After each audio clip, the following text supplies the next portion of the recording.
नमस्कार दोस्तों, एक बार फिर से आप सभी का स्वागत है। जय श्री राम, जय बागेश्वर धाम, जय जय हनुमान।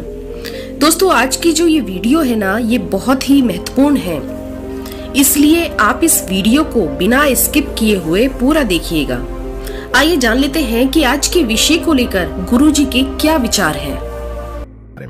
दोस्तों, सावन में पड़ने वाले सोमवार के व्रत में कुछ खास विशेष बातें आपको पता होना चाहिए। तो आइए जानते हैं। दोस्तों, सबसे पहली बात, सप्ताह का पहला दिन यानी कि सोमवार भगवान शिव की आराधना का दिन माना जाता है। वैसे इस दिन का अधिपति सोम यानी कि चंद्र भी है, इसीलिए इसका नाम सोमवार रखा गया है। इसीलिए सोमवार के दिन भगवान शिव और चंद्रमा दोनों की ही आराधना की जाती है और व्रत रखा जाता है। सोमवार को शिव जी के लिए रखे जाने वाले व्रत शीघ्र ही फलदायी होते हैं। इसीलिए शिव जी के भक्त इस दिन अपनी किसी भी इच्छा की पूर्ति के लिए तथा सुख, समृद्धि और शांति के लिए सोमवार का व्रत अवश्य रखें। वैवाहिक जीवन सुखमय हो तथा अच्छा जीवन साथी मिले, इस कामना के साथ कुंवारी लड़कियां विशेष रूप से सोमवार का व्रत रखती हैं। दोस्तों, दूसरी बात, ज्योतिष शास्त्र में सोमवार के दिन को विशेष रूप से भगवान शिव और चंद्रमा से जोड़कर देखा जाता है और इसीलिए इस दिन वे सभी कार्य करने चाहिए जो कि भगवान शिव को अति प्रिय है। भगवान शिव के मंदिर में जाकर गंगा जल अर्पित करना चाहिए और भगवान शिव को विशेषकर रूप से प्रिय बेलपत्र को भी अवश्य चढ़ाना चाहिए। शिवजी को चंदन काले भी लगाना चाहिए और आटे की पंजीरी का भोग भी लगाना चाहिए। रात्रि में चंद्रमा को भी अवश्य देना चाहिए। इससे जीवन में सुख, समृद्धि और धन की प्राप्ति होती है। दोस्तों, तीसरी बात, भगवान शिव को सफेद वस्तुएं अत्यंत ही प्रिय है। इसीलिए सोमवार के दिन सफेद चीजें जैसे कि दूध, दही, सफेद फूल इत्यादि को भी विशेष रूप से भगवान शिव को अर्पित करना चाहिए और शिव जी को सफेद चीजों का ही भोग लगाकर आप भी सफेद वस्तु ही ग्रहण कर सकते हैं। इससे आप पर शिव जी की कृपा अवश्य बरसेगी। इसी के साथ ही सोमवार के दिन सफेद रंग के वस्त्र धारण करना चाहिए, अत्यंत शुभ माना जाता है। दोस्तों, चौथी बात, वास्तु शास्त्र के अनुसार सोमवार को किसी आवश्यक काम के लिए घर से बाहर जाने से पहले आईना अवश्य देख लें। आपके काम बिना किसी रुकावट के ही आश्चर्यजनक पूरे होने लग जाएंगे और आपको यश भी मिलेगा। दोस्तों, ये वह काम है जो हमें सोमवार के दिन अवश्य करने चाहेंगे, लेकिन कुछ काम ऐसे भी हैं जो हमें सोमवार के दिन कभी नहीं करने चाहिए। दोस्तों, पहली बात, सावन सोमवार के दिन काले रंग के कपड़े पहनकर शिव जी के मंदिर में भूल करके भी प्रवेश न करें। व्रत इत्यादि में भी काले रंग के कपड़े कभी ना पहने। महिलाओं को सोमवार के दिन बाल भी नहीं धोने चाहिए, इससे परिवार पर गहरा असर पड़ता है। सोमवार के व्रत में व्रतधारी को थोड़ा संयम रखना चाहिए, इससे शिवजी क्रोधित हो जाते हैं। सोमवार के व्रत में वृद्धाधारी फलों में नाशपाती का सेवन गलती से भी नहीं करना चाहिए, इस शुभ नहीं माना जाता। और दूसरी बात, सोमवार के दिन मांस का सेवन करना वर्जित माना गया है। इसके विपरीत शिवजी का व्रत रखना चाहेंगे या फिर शुद्ध सात्विक आहार, दूध, दही, फल इत्यादि का सेवन करना चाहेंगे। दोस्तों, तीसरी बात, सोमवार के दिन किसी का भी अपमान ना करें और बुरे दिन आ निकालें। इसे जीवा पर बैठी माँ सरस्वती का अपमान होता है और ऐसा बुरा व्यवहार सोमवार के व्रत में तो कतई ना करें, व्रत टूट जाता है। दोस्तों, चौथी बात, शिवजी की पूजा के साथ ही नंदी महाराज की पूजा भी आवश्यक है। दोस्तों, शिव पशु प्रेमी हैं, इसीलिए सोमवार को 4 पैर वाले पशु का अर्थात गाय माता की विशेषकर रूप से पूजा अर्चना करनी चाहिए। सोमवार के दिन गाय माता को कुछ न कुछ अवश्य खिलाना चाहिए, इससे व्रत पूरा माना जाता है। इसके साथ ही साथ नंदी महाराज बैल का अपमान या फिर उनके साथ गलत व्यवहार बिल्कुल भी ना करें। दोस्तों, पांचवी बात, पूजा करते समय इस बात का ध्यान रखें कि भगवान शिव को केतकी का फूल, कुमकुम, तुलसी के पत्ते, कटे फटे बेल पत्र या फिर खंडित चावल भूल करके भी नहीं चढ़ाएं और संग से भी जल अर्पित ना करें। तो दोस्तों, सोमवार के दिन इस दिन शिव और चंद्रमा की आराधना करें, व्रत करें, शिव मंदिर में जाएं, साफ मन से दिल में कई बार ओम नमः शिवाय मंत्र का जाप अवश्य से कर लें। भगवान भोलेनाथ आप पर अवश्य प्रसन्न होंगे और आपकी हर मनोकामना पूर्ण करेंगे। इसी के साथ ही दोस्तों, क्या आप ये बात जानते हैं कि सोमवार के व्रत में यह फल, सावन के व्रत में ये फल कतई नहीं खाया जाता। यदि आप गलती से भी इस फल को खा लेते हैं तो जीवन भर भगवान शिव के क्रोध का सामना आपको करना पड़ सकता है। आपका व्रत भंग हो सकता है, यहाँ तक कि आपके परिवार पर कष्ट भी आ सकते हैं। कम से कम सोमवार के व्रत में तो ऐसे पाप कतई ना करें। दोस्तों, नंबर 1, शास्त्रों में ऐसा कहा गया है कि व्रतधारी को उधार मांगकर फल इत्यादि नहीं खाने चाहिए। इससे इसे पाप लग जाता है और व्रत भी अधूरा रह जाता है। सोमवार का व्रत हो या फिर कोई भी व्रत क्यों ना हो, पड़ोसियों से मांग करके भी व्रत इत्यादि में फल वगैरह नहीं खाने चाहिए।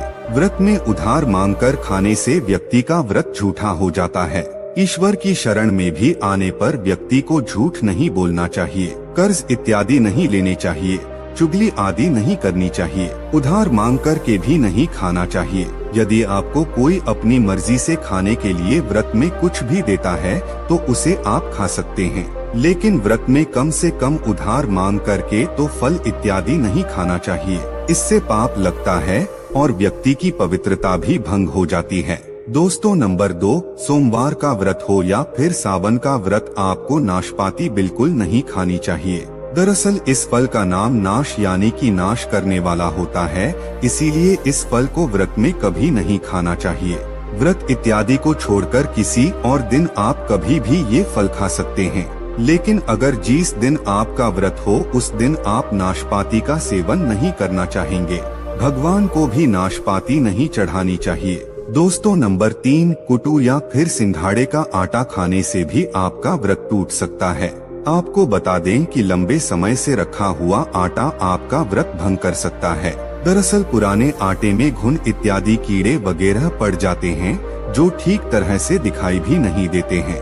ऐसा आटा खाने पर दरअसल आप मांस का सेवन करते हैं और व्रत में कीड़े खाना घोर पाप के बराबर माना गया है और आपका व्रत भी भंग हो जाता है। व्रत में ताजी आटा खाना चाहिए। लंबे समय से रखे हुए आटे में कीड़े वगैरह पड़ जाते हैं, ऐसा कभी भी ना करें।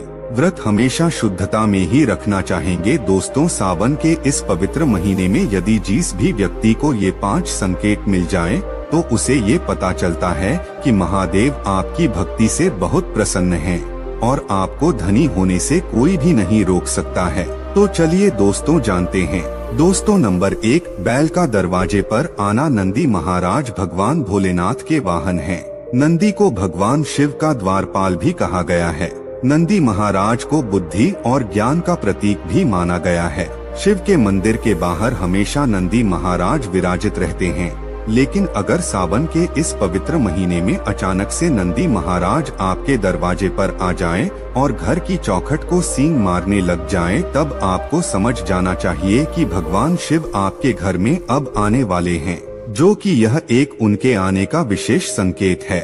भगवान शिव आपकी भक्ति से बहुत प्रसन्न हैं। वह आपके घर में खुशियाँ आने वाली है।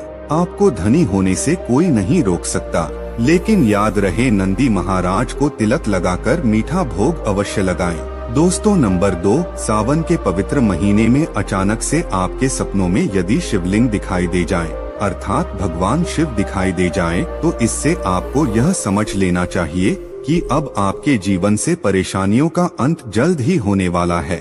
भगवान शिव आपकी सच्ची आराधना और भक्ति से बहुत ही खुश हैं और वे आपके घर में अब आने वाले हैं। ऐसे में याद रहे कि शिव की भक्ति में कोई भी कमी नहीं आनी चाहिए। घर को गंदा मत रखना, क्योंकि आपके घर में भगवान शिव आने वाले हैं। दोस्तों, नंबर 3, शास्त्रों के अनुसार ऐसा माना गया है कि नीलकंठ भगवान शिव का ही प्रतीक है। यदि आपके घर के सावन के महीने में नीलकंठ छत पर आकर बैठ जाए, तो उन्हें भूल करके भी मत भगाना, क्योंकि यह भगवान शिव का ही प्रतीक माने गए हैं। ऐसे में आपको खुश होना चाहिए, क्योंकि भगवान शिव आपकी भक्ति से बहुत खुश हैं। शास्त्रों में ऐसा बताया गया है कि नीलकंठ अगर मनुष्य के घर पर आकर बैठ जाए तो साक्षात घर में महाशिव के आने के संकेत माने गए हैं। अब आपके बुरे दिन जाने वाले हैं। ऐसा कहते हैं कि श्री राम ने इस पक्षी के दर्शन करने के बाद ही रावण पर विजय प्राप्त की थी। दोस्तों, नंबर 4, सावन के पवित्र महीने में अचानक से घर में काला सांप यदि निकल आए तो इसे बहुत ही शुभ माना गया है। इसे बिल्कुल भी ना मारे। ये भगवान शिव के आने का संकेत है। जिनकी भक्ति से महादेव प्रसन्न होते हैं, तब महादेव किसी खास अवसर पर ही अपने दर्शन देते हैं। सावन का महीना बहुत ही पवित्र महीना माना गया है। यही वो महीना है जिसमें भगवान शिव धरती पर आते हैं और उसी घर में अपना आवास बना लेते हैं जो सच्चा भक्त होता है। सपनों में किसी भी मंदिर में राग नागिन का जोड़ा देखना बहुत ही शुभ माना गया है। ये घर में शिव के आने के संकेत हैं। अब आपको खुश होने की जरूरत है। दोस्तों, नंबर 5, सावन के शुभ अवसर पर सोमवार के दिन डमरू की आवाज, घंटियों की आवाज यदि सुनाई दे जाए तो यह अत्यंत शुभ माना गया है। इसका अर्थ यह है कि भगवान भोलेनाथ आपसे प्रसन्न हैं और जल्द ही आपके घर और जीवन में प्रवेश करने वाले हैं, जिससे आपका आर्थिक संकट दूर होकर जीवन में सुख समृद्धि आने वाली है। महादेव आपसे बहुत खुश हैं। दोस्तों, महादेव की कृपा पाने के लिए एक बार भगवान शिव का जयकारा अवश्य लगाएं। दोस्तों, यदि आपको गुरुजी के द्वारा दी गई ये जानकारी पसंद आई हो तो आप वीडियो को एक लाइक जरूर कीजिए, और यदि अभी तक आपने चैनल को सब्सक्राइब नहीं किया है तो चैनल को जरूर सब्सक्राइब कीजिए, और साथ ही साथ इस वीडियो को अपने दोस्तों और रिश्तेदारों के साथ भी जरूर शेयर करिए।